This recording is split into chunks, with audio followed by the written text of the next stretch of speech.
არსებობს ორი მთავარი ამბავი ჩვენ ცხოვრებაში. ეს არის სიყვარულის მოვალეობა და მეორე არის მოვალეობის სიყვარული. აი ეს უნდა ასწავლო ბავშვს პირველ რიგში და ამას ასწავლის ლიტერატურაც.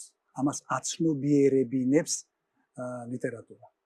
და კიდევ მეორე კუთხით თუ მივუდგებით,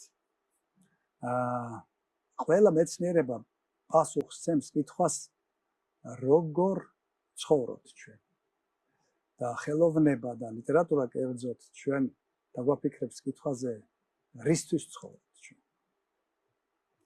როგორ ცხოვრობ, დილას რატომ სვამ ყავას ან ჩაის, რატომ იკვებები საერთოდ, რატომ მიდიხარ სამსახურში, რატომ ფიქრობ, რატომ ერთობი, ეს ერთი ამბავია.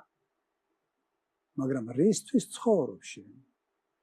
რა საზრისი აქვს შენ ცხოვრებას, აი რაც ჩვენი დიალოგის დასაწყისშიც ვახსენეთ ჩვენ.